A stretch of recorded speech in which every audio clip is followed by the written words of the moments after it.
noite. Então, para os nossos lembretes básicos, né? Antes da gente começar, desligar os telefones, se alguém tiver telefone ligado, procurando não distrair assim com o colega do lado, com conversas paralelas. Quando terminar também, que a gente possa conseguir manter as nossas vibrações, para que a gente receba as melhores energias. Boa noite. Então, antes de dar início aos trabalhos, vou convidar a todos vocês, quem se sentir confortável, que puder fechar os olhos, para que a gente possa agradecer a espiritualidade amiga, a oportunidade bendita de mais uma vez estarmos juntos para refletir sobre os ensinamentos de Jesus, agradecendo a oportunidade desse planeta que nos acolhe, pedindo por todos os irmãos em necessidade, pedindo por nós, pelos nossos, pelo nosso planeta, pelos chefes de nações, que cesse as guerras, que cure os doentes nos seus leitos, que todos os corações possam ser curados e acalmados. Graças a Deus. Bem, essa noite a gente vai falar sobre um assunto que está todo mundo na mesma posição. Aqui todo mundo é filho, né? Pode ser que alguns não sejam pais, mas filhos todos nós somos, né? Para chegar aqui nós precisamos de um pai e uma mãe para nos receber. Então, nos igualamos. Que é mais fácil a gente arrumar um culpado, né? Do que a gente se posicionar diante das situações. Então a gente começa a achar que a gente está na família errada, que a gente não pertence, que a gente foi desprezado. Porque essa ingratidão nossa começa no nosso relacionamento já com Deus, né? A gente já acha que essa paternidade filial, ela está disponível para satisfazer os nossos desejos, os nossos caprichos. Então, assim, quantas vezes a gente perde alguém muito querido, ou a gente recebe o diagnóstico de uma doença que nos fere muito, a primeira frase que vem na nossa cabeça é: onde está Deus?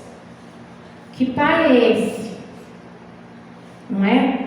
Quem de nós nunca nos indagou nessa pergunta: onde está Deus? Cadê meu pai? Que não viu que essa separação ia me causar tanto sofrimento. Esse diagnóstico dessa doença ia me ferir tanto. E aí, né, nessa nossa imaturidade filial, a gente começa a achar que Deus tem que estar pronto para realizar os nossos caprichos. E aí a gente começa com as nossas ingratidões, né? A gente não nos pergunta. Então, assim, às vezes quando a gente vê uma notícia muito trágica, né? Um avião que cai, um carro de uma família inteira que faz uma curva e morre a família inteira, a gente fala: nossa, onde estava Deus que não conseguiu desviar essa carreta que vinha em direção dessa curva? É bem comum a gente pensar assim, porque a gente tem ainda esse pensamento que para a gente se sentir amado e protegido, nada pode sair daquilo que a gente planejou. Não é assim? Aí se alguma coisa sai contra aquilo que a gente está desejando, então Deus não fez o papel. E assim a gente se dá na nossa encarnação com os nossos pais, né? A gente chega aqui e a gente encontra dificuldades nas nossas relações.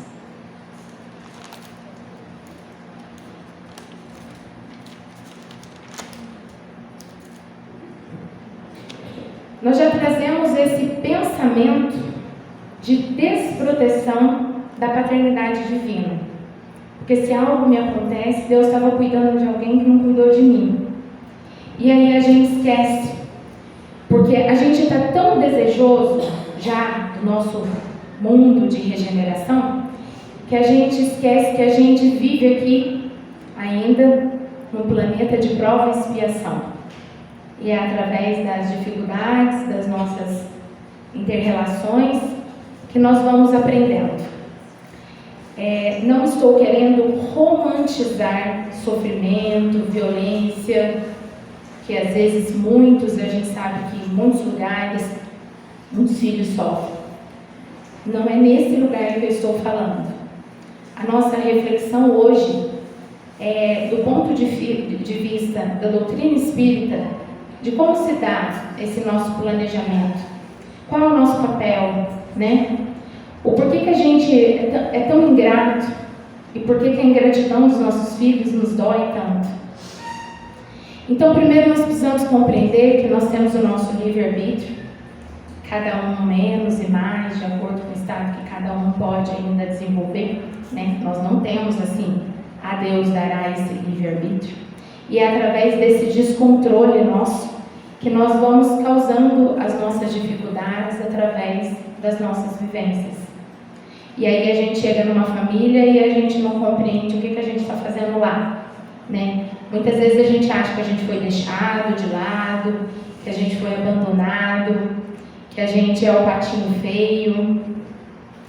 Por que meu pai me abandonou quando eu nasci? Por que meu pai me deu para uma outra família? Né? Acontece muito essa pergunta, principalmente em pessoas que foram adotadas. Então nós precisamos compreender que os nossos vínculos são imperfeitos, porque nós somos espíritos imperfeitos. Quem aqui tem pai super evoluído? Ninguém, então a gente está. E quem aqui é filho super evoluído?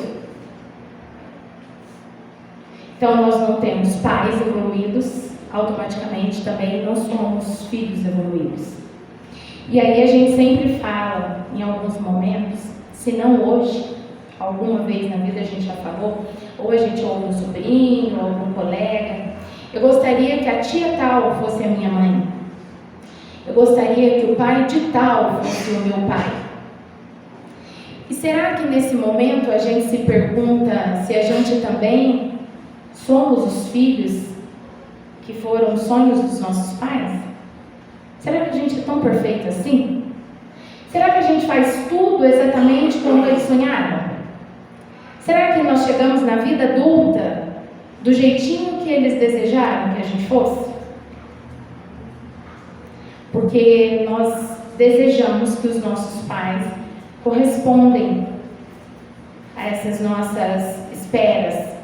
E nós esquecemos que os nossos pais também são espíritos que vieram antes de nós, que tiveram toda uma trajetória espiritual, que chegaram aqui com a sua bagagem, com as suas feridas. E aí nós vamos colocando nosso lugar, tirando o nosso lugar de filhos e querendo colocar o nosso lugar de juízes. Aí a gente toma um lugar que não é nosso, a gente sai do nosso lugar de filho. Não é assim que a gente faz? Primeiro que a gente, quando é pai, quem aqui é pai? Né? Pai, mãe. A gente, quando é pai, a gente quer dar para os nossos filhos tudo aquilo que a gente não teve. Não é assim? Se a gente teve precariedade na saúde, a gente cerca os nossos filhos de muito cuidado. A gente faz isso. A gente excede o cuidado. Se a gente teve uma precariedade muito grande, principalmente na nossa área financeira, a gente quer trabalhar muito porque a gente quer suprir os nossos filhos de coisas materiais, porque a gente acha que isso nos faltou na infância. Não é que é errado, é a nossa forma de ver. Mas por que quando a gente olha para os nossos pais, a gente sai do nosso lugar de filho, toma a nossa postura de juiz, e a gente não olha para aquele pai que passou dificuldade? Para nós aqui da geração de 40 para trás, né, foi uma vivência diferente de hoje. Então, assim, os nossos pais viveram muitas precariedades, assim como um monte de nós. E aí, às vezes, a gente cobra carinho, cobra amor, cobra abraço daquele pai que não teve carinho, não teve abraço e passou uma infância miserável.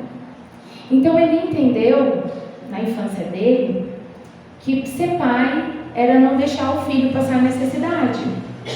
Então, ali ele trabalha muito e passa todo o trabalho de educar, de cuidar, de dar amor para a mãe, porque ele entende que o lugar dele de paternidade é não deixar com que aquele filho passe necessidade. Mas nós, nos nossos lugares, estamos sempre condenando.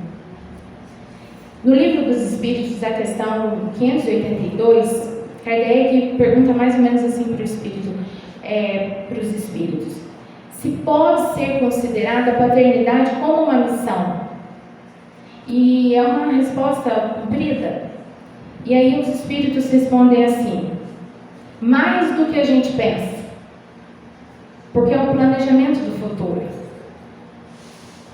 Então, assim, Deus sucumbe àquela prova para aquela pessoa, Deus dá aqueles dois, né, uma missão de educar.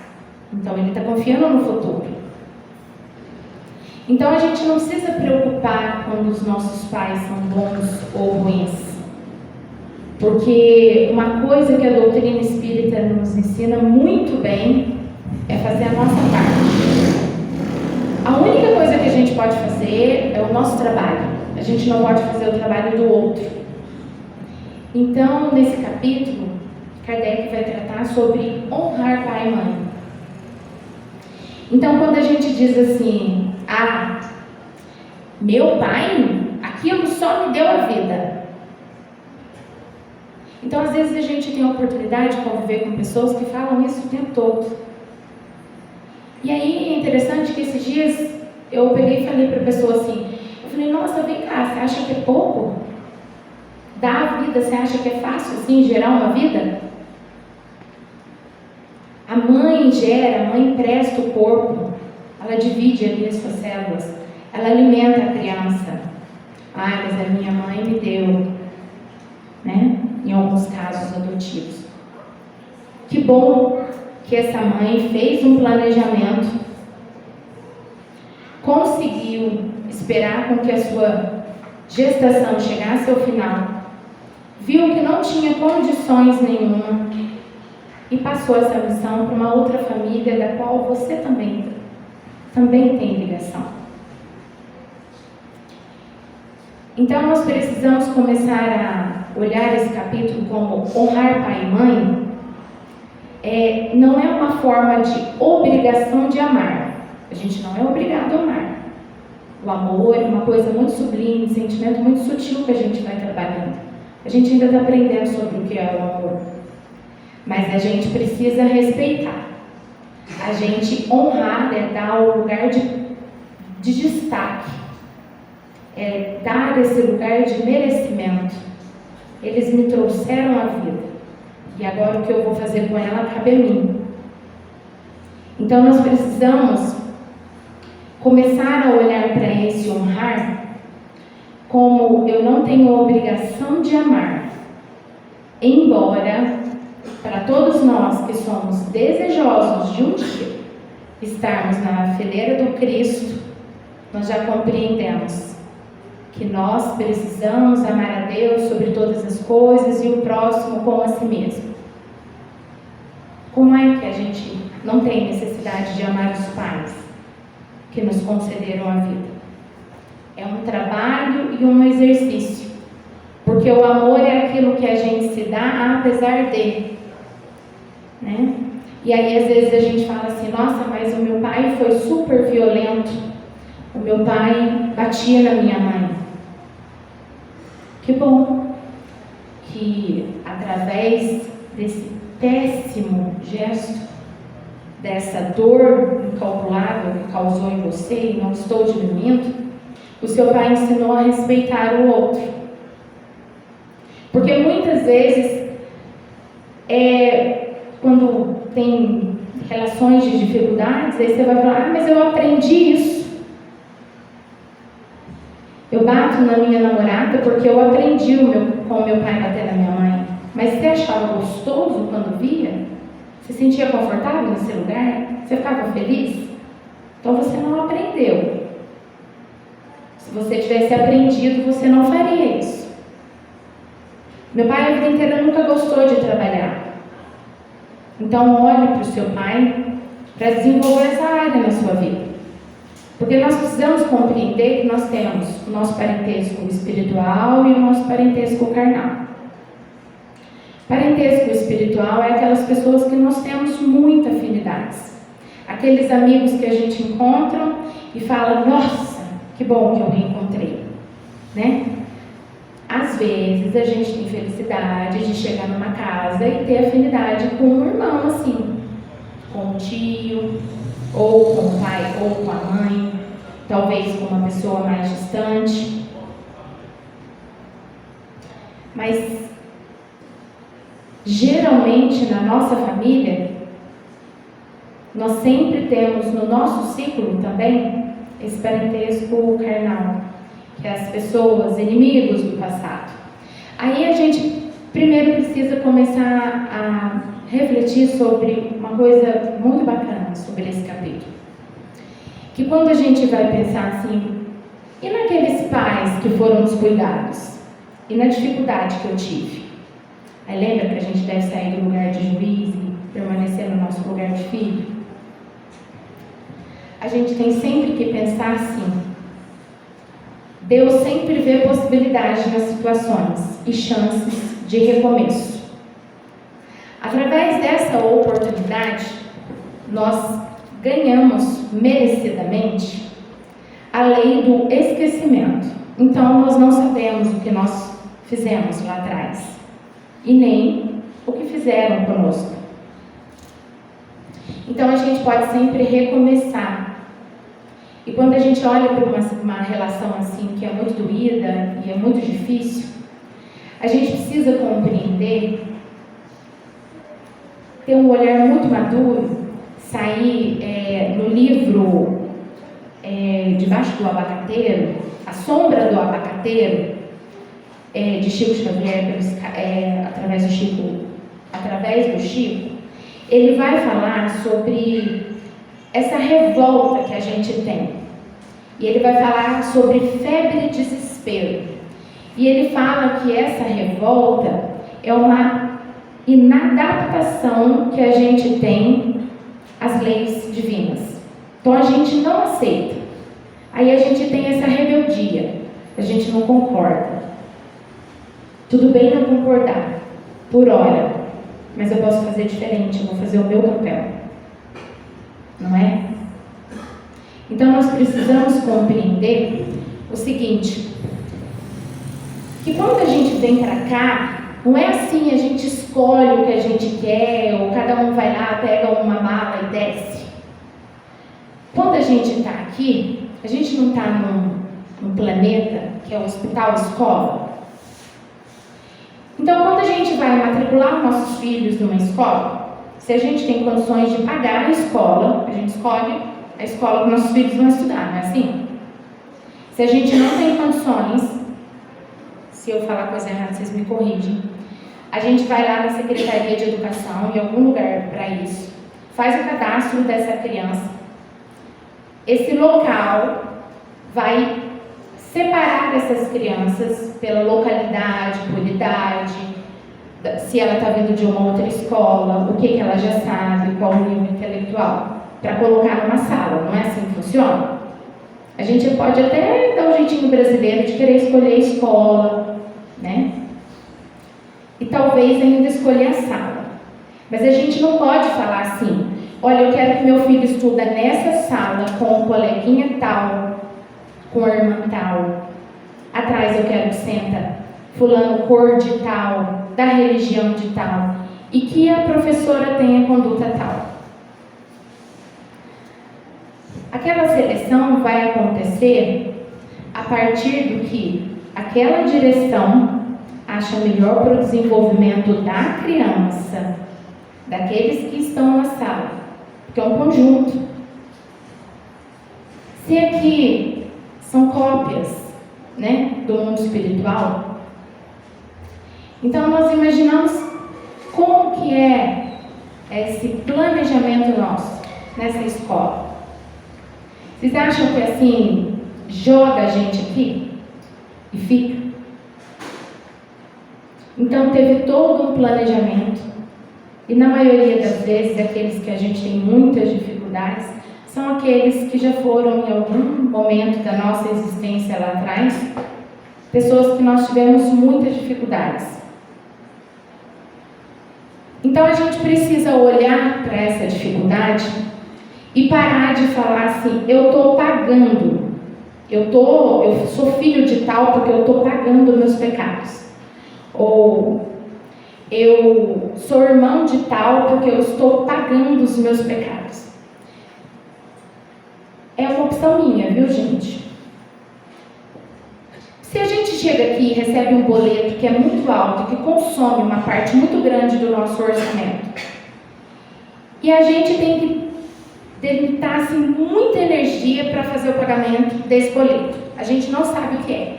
A gente vai passar muitas dificuldades em muitas áreas que a gente não vai conseguir cumprir, porque a gente precisa fazer esse pagamento, a gente não sabe do que, porque a gente não lembra. E a gente não sabe quando vai acabar e como vai acabar. Vai chegar um momento que vai ter essa rebeldia: eu não vou pagar mais nada, eu não sei nem o que eu estou pagando. Não é? Então, quando a gente olha para essas nossas relações com dificuldades, ao invés da gente olhar para esse relacionamento difícil e falar assim: estou pagando ser filho de fulano de tal, eu retomo meu lugar. Mesmo que sozinho eu falo: eu não sei daqui qual de nós dois foi o que prejudicou o outro. Não importa quem é a vítima e quem é o algoz. Aqui, agora, nesse momento, nós estamos tendo a oportunidade de recomeçar. Eu posso não concordar com o seu jeito, eu posso não aceitar, mas eu vou respeitar. Te reconheço como meu pai, embora muitas vezes, dependendo da situação, é necessário esse afastamento, mas eu honro, eu reconheço aqueles que me trouxeram a vida. E aí eu não vou falar mais que eu estou pagando. Aí eu vou me referir como curando. Eu estou curando uma parte em mim que foi ferida, ou que eu feri. E talvez estou ferida porque causei ferida em outros. Aí fica menos pesado.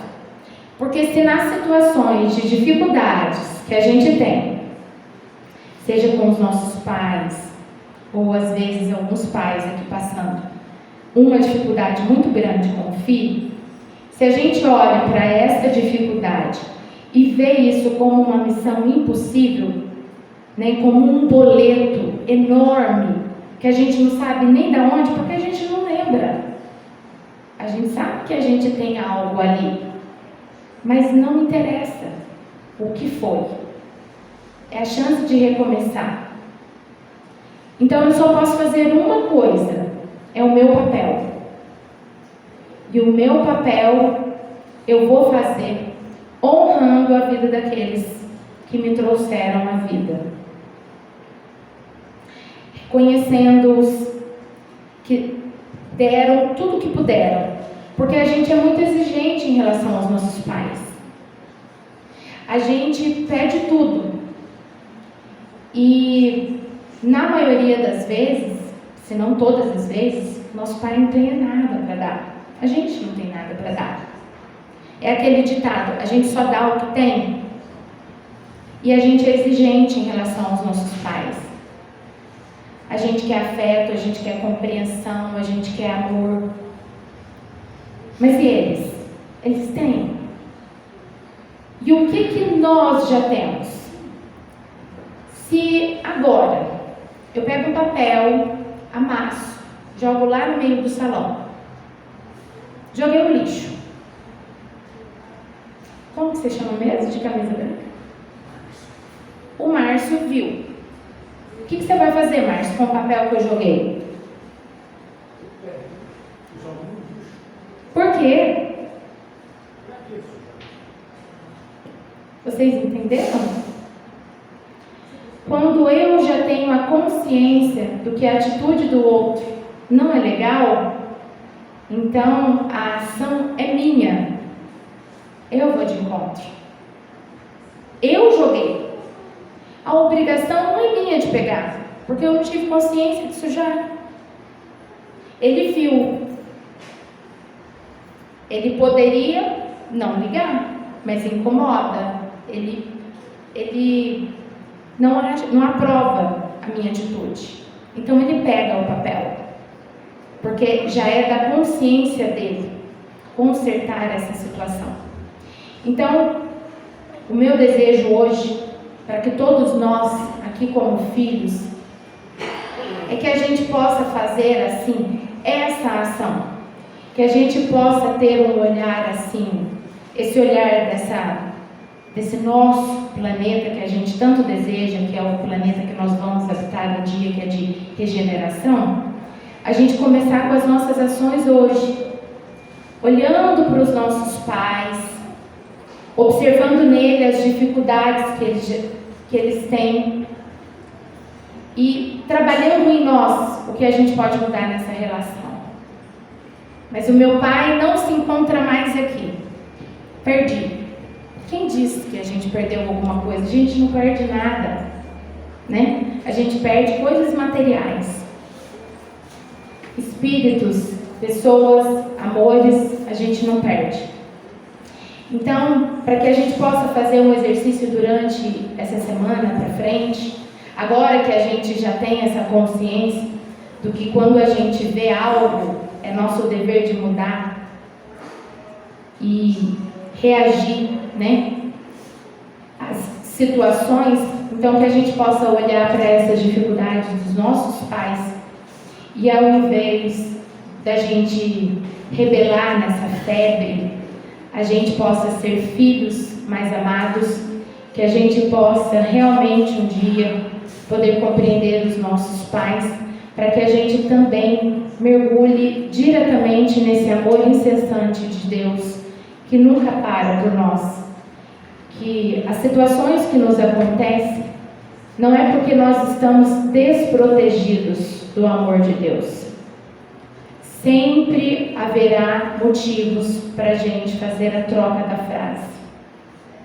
Não é o porquê isso me aconteceu, é para que. O que eu posso aprender com isso? Que todos nós possamos um dia sermos filhos mais leves, que a gente possa desfrutar desse amor incessante de Deus. Eu agradeço a todos vocês por esse momento que a gente divide as nossas energias, que a gente compartilha. Convidar a vocês para que a gente faça a nossa prece, agradecendo a Jesus por tudo que nos aconteceu hoje, pela oportunidade que a gente teve de chegar ao fim dos nossos dias, agradecendo todas as oportunidades benditas que nos foram colocadas, agradecendo aos nossos pais e todos os nossos antepassados que vieram antes de nós, trazendo o sim, para que hoje também nós pudéssemos estar aqui, vivenciando as nossas experiências e curando as nossas feridas. Graças a